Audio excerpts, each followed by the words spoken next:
Buenas noches, colegas. El tema que me tocó fueron los asentamientos informales en el área metropolitana de Panamá por el profesor Nilsson y también por Carlos Antonio Gordón. Es un tema bien interesante y lo primero que les voy a traer es esta frase, extracto del documento.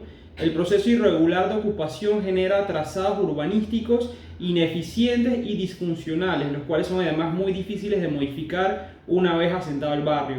Y esto es algo que podemos ver en toda la ciudad. De hecho, por ejemplo, cuando uno va por Villalucre, uno ve cómo están los trazados informales de un lado del corredor y ves la urbanización trazada, cuadriculada, y es también muy curioso verlo en una imagen de Google Earth. Ves cómo se hacinan de alguna manera las viviendas cuando tienes otros lotes justo al lado bien trazados. Eso es algo que se repite a lo largo de toda la ciudad, ¿no? Entonces, el tema del documento que me tocó leer traía varias preguntas y era el por qué se pasan estos asentamientos informales, por qué pasan estos asentamientos informales, qué porcentaje de los asentamientos en el área metropolitana eran asentamientos formales, informales, y el por qué los que ya viven en asentamientos informales no pueden comprar viviendas. Entonces,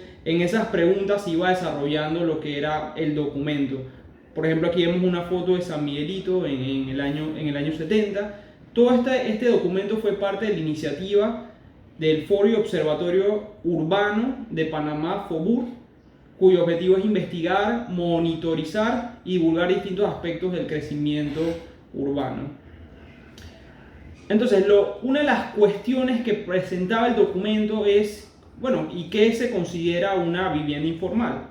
Generalmente se considera como vivienda informal aquella que se construye al margen de las normas vigentes de urbanización y de construcción.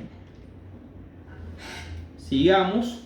Y repasando las preguntas que les mencionaba un poco antes, ¿qué proporción de la vivienda en el área metropolitana se inició de manera informal? Eso era parte, digamos, de las cuestiones que abarcaban este documento.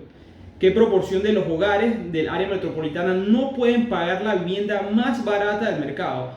Cabe destacar que este documento se hizo en 2015. En ese año no sé en cuánto estarían las viviendas más baratas. Actualmente deben ser viviendas que ronden los $50,000 o $70,000 según las normativas de Fondo Solidario, que deben ser las viviendas más baratas. Aquí vemos un ejemplo de viviendas informales en el área metropolitana del país.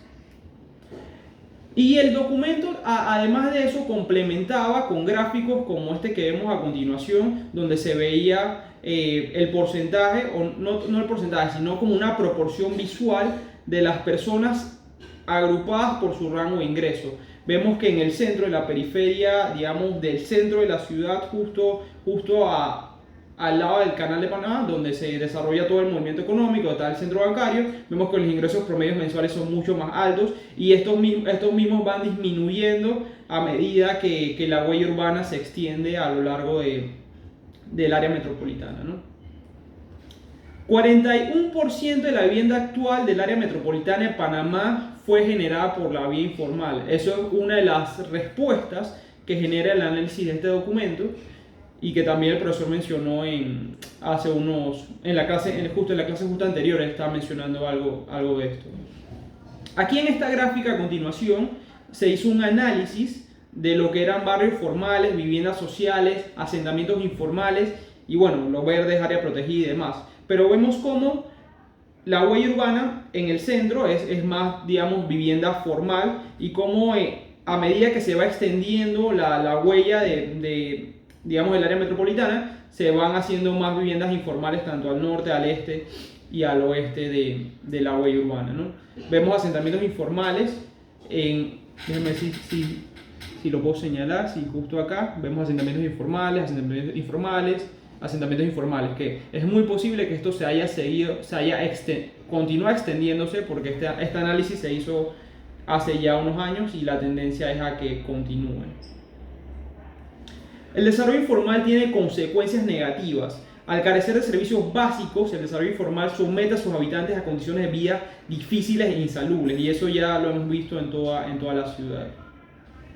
Como punto 2, esto lo dijo Fernández en un documento que está citado en 2011, el proceso irregular de ocupación genera trazados urbanísticos ineficientes, disfuncionales, los cuales son además muy difíciles de modificar una vez asentados. Esto es totalmente cierto, porque una vez que ya se han trazado estas casas, se han definido estos lotes, ya es muy difícil meter unas calles porque ya tienes casas construidas. Entonces ahí es como emparapetar lo que se pueda porque no hay otra manera. Y no solo eso, eso hace que ambulancias, policías, camiones de basura, sea difícil que lleguen a estos sectores, ¿no?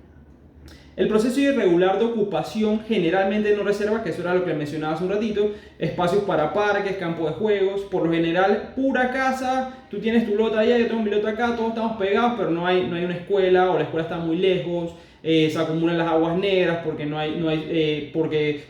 tienen suficiente drenajes, entonces todo esto son cosas que pasa con la vivienda informal.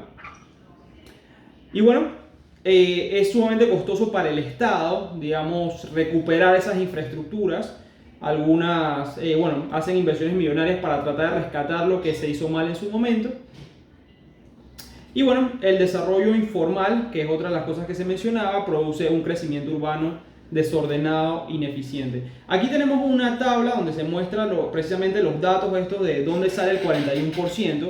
Aquí vemos que en asentamiento informal 40.83%, según datos del 2010, eran vivienda informal, vivienda social 9.98% y vivienda formal 49.19%. La vivienda social es la vivienda, digamos, proyectos urbanos como el de Curundú, digamos la renovación urbana de Curundú que se hizo como en 2015, 2016, no recuerdo exactamente el año. Eso es una vivienda social, porque es un proyecto que hizo el Estado, donde hizo casas o edificaciones para residencias. Vivienda formal ya viene siendo un proyecto urbanístico hecho por un inversionista o un propietario que desarrolló una urbanización, y todo lo que es asentamiento informal es, digamos, alguien que se metió un lote y construyó y bueno, hay diferentes características de ese tipo de esos asentamientos, pero eso 41% de lo que tenemos. Bueno, estos datos es un poco más de los hogares, pero esto lo voy a pasar. Y bueno, esto es importante porque contesta la siguiente pregunta, y era por qué las personas no pueden comprar una casa, incluso la más barata. Y es que simplemente no tienen el dinero y no le dan los ingresos para pagar. No voy a andar en los números, pero básicamente las personas que no pueden comprar una casa es porque no le está alcanzando los ingresos ni siquiera para aplicar a la vivienda más económica. Entonces, y siguiendo las conclusiones, que yo creo ya se me está acabando el tiempo, parte de la problemática de la vivienda informal, y es uno de los aprendizajes, es que no es porque la gente quiera meterse un lote, o sea, y que bueno, yo no tengo casa, me voy a meter ese lotecito. Parte de la problemática es porque el gobierno o digamos la infraestructura gubernamental no ha creado los suficientes programas de vivienda o ha hecho un poco difícil a la población que pueda acceder a esta vivienda de manera formal. Y bueno, también hay un poco como de apadrinamiento de parte del Estado que permite que se continúen estas viviendas de tipo informal, y es por la carencia de la solución. Si se brindasen más soluciones de viviendas formales, disminuiría lo que es la vivienda informal.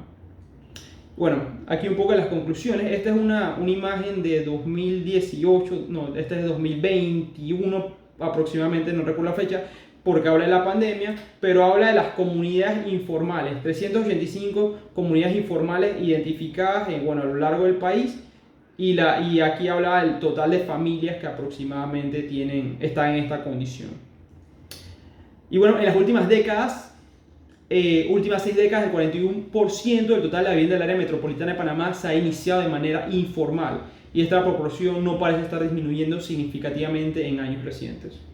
¿Qué se puede hacer? Ampliar el alcance de la banca hipotecaria y la industria privada a los grupos excluidos. Se pueden generar más proyectos de construcción para estos grupos excluidos. Se debe incentivar la vivienda de alquiler como alternativa habitacional de bajo costo. Y bueno, en general hay que permitir que estas personas que ahorita mismo están en condiciones no favorables puedan también acceder a una vivienda digna, y esperemos que eso pueda ser una realidad en los próximos años a través de programas gubernamentales y diferentes incentivos que se puedan hacer. Muchas gracias, eso sería todo. Ok, muchas gracias. Sí, si regresas a la imagen esa que pusiste del video de los asentamientos informales, Va por allá. para explicarlo.